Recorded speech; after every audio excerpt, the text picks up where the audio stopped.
Eu fui com uma preocupação na cabeça que era verificar o problema de drogas nas escolas. Eu fui diretor de escola, eu assumi a direção de uma escola e então vivi experiências, cenas impressionantes. Uma vez eu fui chamado lá para para resolver um problema do lado de uma escola, da minha escola, que esse lado ficava meio assim, às escondidas, ficava perto de um terreno baldio. Ali era um refúgio, às vezes, de pessoas que iriam enforcar a aula. Um dia eu fui chamado ali, e aí quando eu cheguei lá tinha uma cena incrível. Tinha eu notei, era um cobertor, tinha um sujeito, tinha uma série de meninos embaixo de um cobertor. E eu cheguei, fiquei irritado, peguei o cobertor, dei um puxão, e debaixo do cobertor saiu um monte de alunos, são uns 6, 7 alunos. E inclusive tinha um caso de cara com a seringa mesmo, injetada no braço. Mas eu me impressionei muito por causa de um menino em especial que eu conhecia. Esse menino era filho de um casal de classe alta, classe bem remediada da vida. Um adolescente aí de seus... Estava no último ano do segundo grau, essa escola é só de segundo grau. Bom, eu já desconfiava desse menino, mas quando eu vi o filho, fiquei assustadíssimo, chamei os pais, e os pais tiveram uma crise danada. Então, por causa disso, eu quis, dali para diante, eu tentei entender por que o homem se droga. Quando eu fui fazer a tese de doutorado, eu falei, sabe de uma coisa, eu vou escrever sobre isso.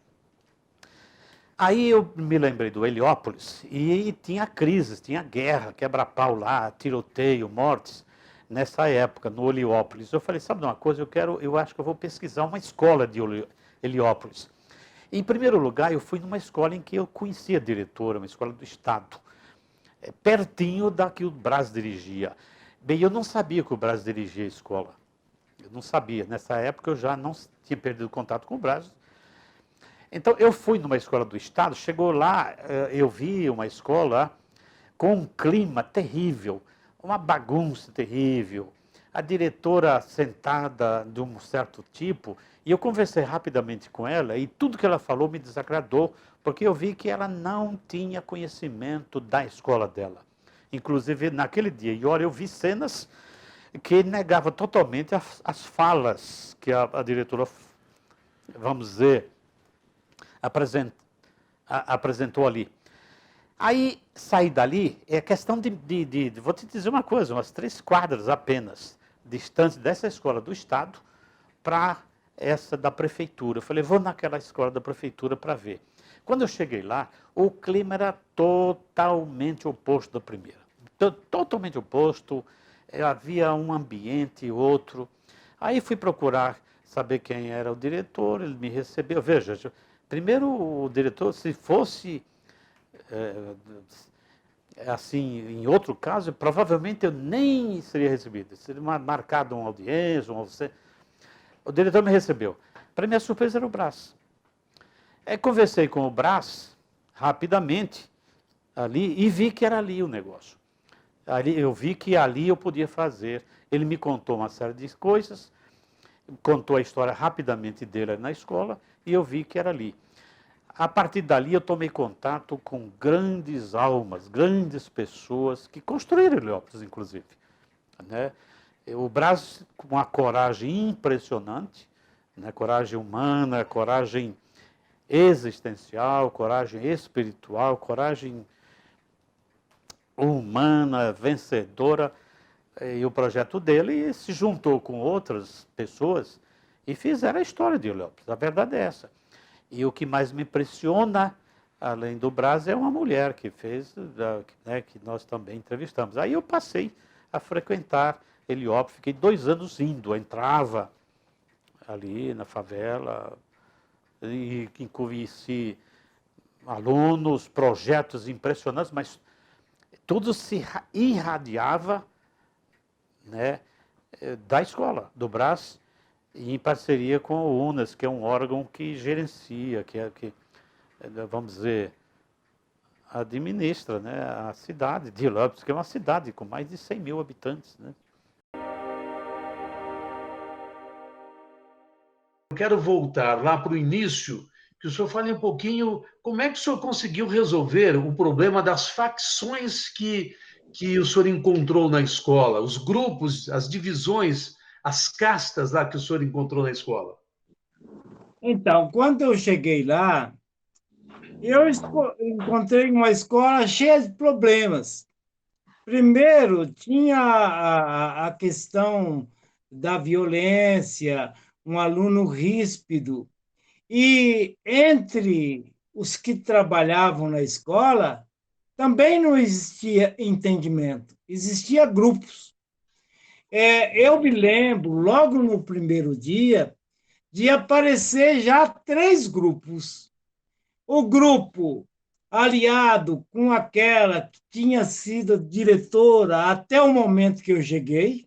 O outro grupo era um grupo que se articulava com a secretária da escola, que era a maior autoridade, mas no bom sentido para mim, porque ela me ajudava, mas, por outro lado, a vontade dela era soberana. Então, atrapalhava um pouco. E um outro grupo ligado a uma professora de sala de aula. Por exemplo, essa professora de sala de aula, ela chegou até minha sala e falou: vem ver um negócio aqui. E me levou na frente de 2 portas que estava escrito assim: é, banheiro dos professores, banheiro do pessoal administrativo. E essa professora falou: como que pode? É, nós, professoras e professores, somos quase 60, temos um banheiro para nós e um vaso sanitário. E o pessoal administrativo não chega a 5 pessoas. Também tem um banheiro com vaso sanitário. É justo isso? Eu fiquei um pouco sem jeito, mas não falei nada. Aí me veio a seguinte ideia: você estava aqui quando isso foi feito? Estava. Por que você não brigou? Agora você acha que eu estou aqui para resolver todos os problemas que a falta de participação de vocês criou? Eu falei assim: então, na época que foi feito isso, você teve a oportunidade de discutir. E o mais grave era o seguinte: é que os homens, que eram pouquíssimos na escola, usavam um banheiro que ficava na sala de jefe. Ali naquela sala tinha reuniões e o cara que estava com problema intestinal, como que ele ia no banheiro? Então era uma situação muito complicada. É, tinha um aluno ríspido, Heliópolis, as chacinas, a escola dividida dessa forma. Como fazer? Primeiro, eu senti uma certa bronca da minha mulher, porque se não fosse ela, eu não tinha feito pedagogia. Se não fosse a pedagogia, eu não tinha feito concurso para direção. Que enrascada que eu entrei. Eu deixei 2 cargos de professor, um no Estado e outro na prefeitura. Por quê? Porque ser diretor, para mim, já é muita coisa. Entendeu? Então, eu pensei: o que fazer agora? E aí eu descobri dentro de mim algumas ideias que foram fundamentais para começar a unir todos os segmentos da escola e fora da escola. Antes de vir removido para a escola, o Brás ele fez questão de conhecer bem esse lugar que ele viria a ser diretor. né? Então, isso está escrito, está posto, ele conta muito isso nos lugares de fala dele. Ele ia para a comunidade, ele frequentava a feira, ele morava muito próximo da escola, era já um território que ele habitava, né? Ele morava muito próximo da escola.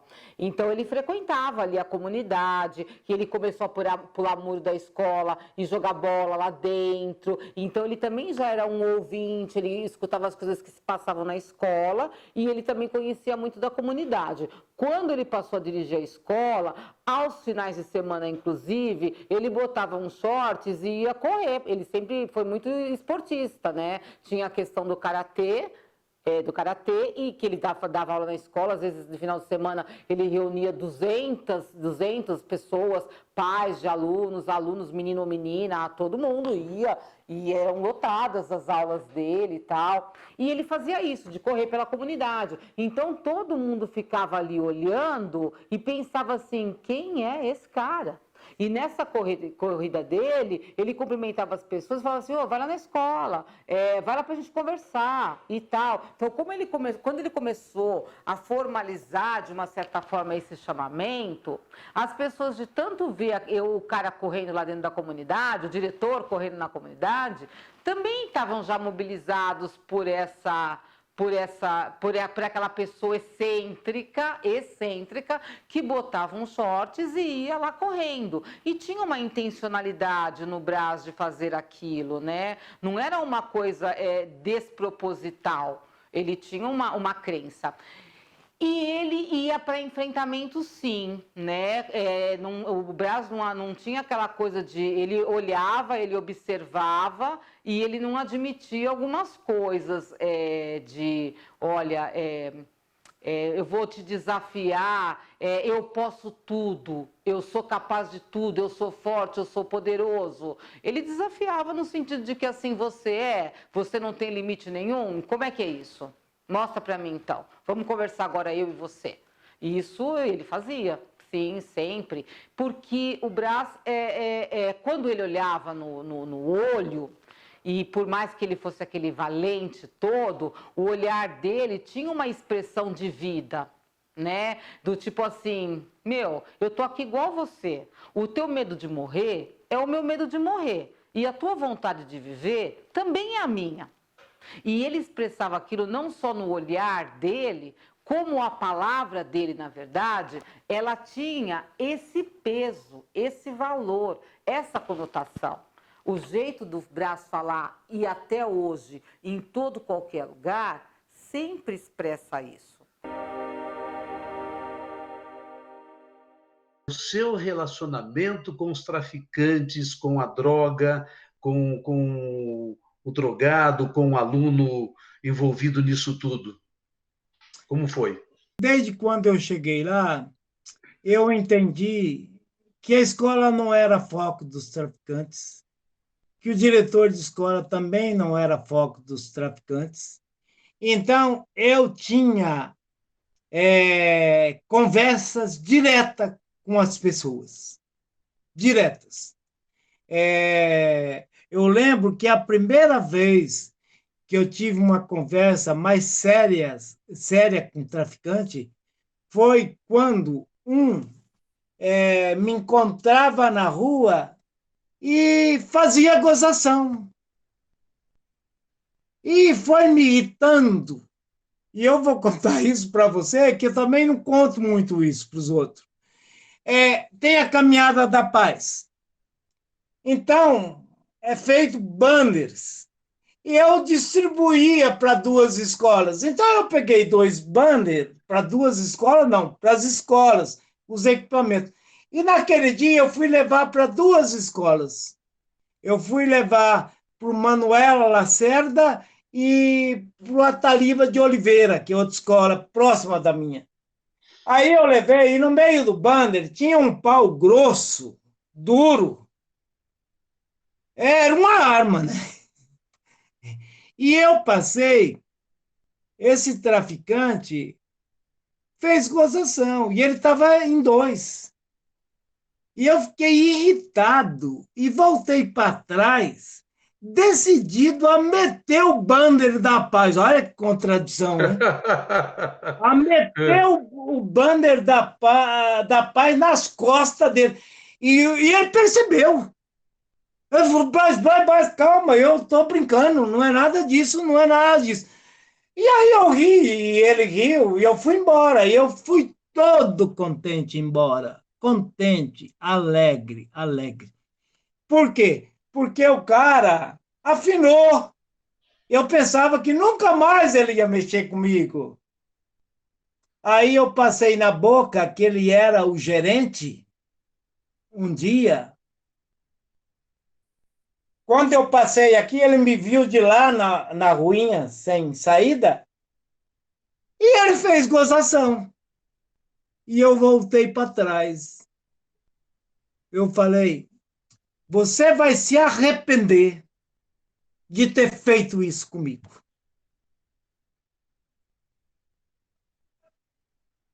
Aí eu fui no porta-voz do chefão. E ele trabalhava para esse cara. Aí eu cheguei lá e falei para ele, olha, quero ter uma conversa com você. Ele falou, vem aqui, vem aqui. E me levou numa sala lá em cima. Aí ele falou, o que foi? Eu falei, olha, eu sei das atividades de vocês, todas, todas. Eu acho que os verdadeiros bandidos, traficantes, estão lá no Exército, na Marinha, na Aeronáutica, no Congresso Nacional. Eu sei que esse é um meio de vida de vocês. Vocês encaram isso como um trabalho, como um trabalho.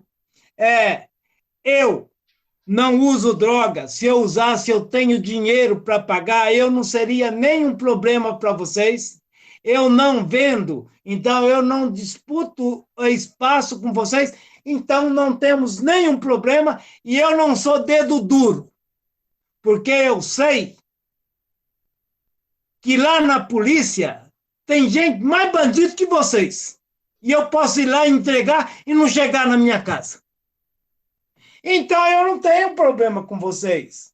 E na escola, vocês têm sobrinho lá, vocês têm filho lá, vocês têm parente lá. A escola é de vocês. Eu estou cuidando da escola de vocês. Agora, tem uma coisa que eu exijo enquanto educador, é respeito. O que é, Braz? O que você está falando? O que você está falando? Aí eu falei, olha, fulano de tal, gente de vocês, faz isso e isso comigo. Contei toda a história. Ele falou para mim, pode ficar sossegado, pode deixar que a gente vai solucionar. E eu dava aula de karatê todos os sábados na escola. E depois que terminava a aula de karatê, eu ia no bar do Geraldo, eu passava na Rua da Mina. E no sábado, eu descia a Rua da Mina, eu vi o cara que fazia gozação, que na rua, que me desacatava na rua. E o cara, quando me viu na curva, ia subindo, a gente ia se encontrar, o cara abaixou a cabeça. O cara passou perto de mim com a cabeça abaixada. Nunca mais esse cara foi problema. Me cumprimentava normalmente. Aí eu fiquei sabendo que o próprio chefe pegou ele de pau e de pancada, que da outra vez não era ele e não era de pau e de pancada, não, que se resolveu o problema. Então,